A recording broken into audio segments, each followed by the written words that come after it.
G'day, welcome to Gez Brews. Okay, this beer is what I call Pay Ye Taxes Ale. And the reason it's got that name is because I use Nottingham yeast. Righto, so let's give a rundown of this beer. Pay Ye Taxes Ale, I use 4 kilos of the Weyermann Extra Pale Pilsner malt. And then I use 250 grams of Weymann's Carahel. Now I purchased those off Kegland. Righto, so I mashed it at 67 degrees, and for the hour I bittered in the boil with 30 grams of Tetnang for 60 minutes, and then 15 minutes to go, 45-minute mark, 30 grams of Hallertau Mittelfrüh.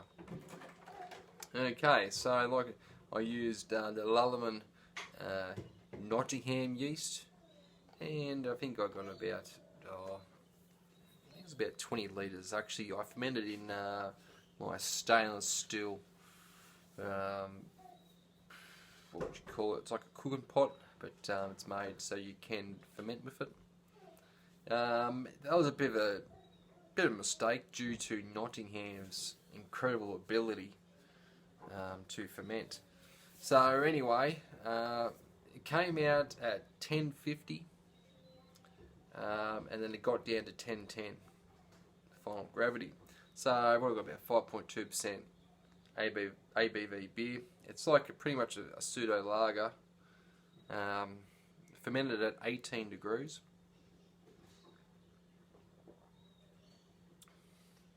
And 18 degrees. Just backtrack a little bit. I did use this for the water. Now I just use town water. I've got the Caribbean hose there, the actual water hose. You can pick them up at Super Cheap Auto, and that for I think it's like $30 for the hose. I paid $27 for this at Bunnings. It's like a Caribbean water filter. It says here it's good for 1,500 gallons, which is a lot of water. So I use this to get a bit of the chlorine out of it. Pardon me. So I added a little bit of calcium chloride, a little bit of Epsom salts, and a little bit of gypsum to the water as well. Just for the sake of it, see how it turned out. So yeah, fermented 18 degrees. Started off good. She was fairly bubbling. I was like, wow, this is really good, this Nottingham high performance yeast. And then it's around this time that I was feeling it starting to go downhill a bit, feel a bit off. Turned out to be COVID eventually, but I went to the fridge and I just had a mess. She just blew out the airlock. And just chugging of it. Oh no, as we all do. And luckily, that was the night I've actually got a lager there, Timberjack lager I called it, and it's actually lager in the moment. But so what I'd done was I put the Timberjack lager into the keg, and then I had my big fermenter available, and I was kind of panicked a bit. And then transferred the Pay Ye Taxes Ale into my big fermenter. Turns out it was pretty much only down to 10:10 then. So anyway, I left it in there for another week, and then yeah, I come down, got COVID, and on the other side, once I was getting over COVID, I came down, transferred it into a keg, and carbonated it. First impressions after 3 days, I didn't really have any taste buds. I was a bit like, oh, it's a bit ordinary. But as my taste buds came back and the beer has a little bit of time to age, it's turned out it's been alright. So it's not crystal clear. Don't know if I used a World Flock. I did use a yeast nutrient. I'm not sure if I used World Flock. But anyway, that's the colour. It'd probably be more clearer. I think. So yeah, the first impressions was like, oh yeah, and then a bit of age and got my taste buds back, and it tastes alright.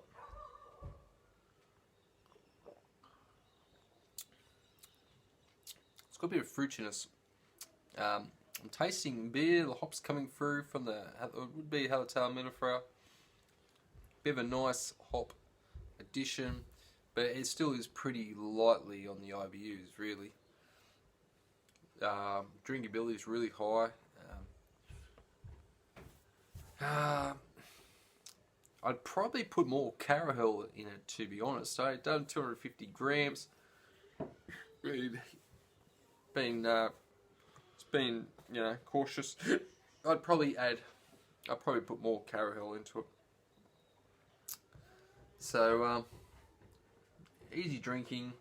Nottingham yeast. I tell you what a great yeast. I'll be using that again. I've actually got some more coming from Kegland.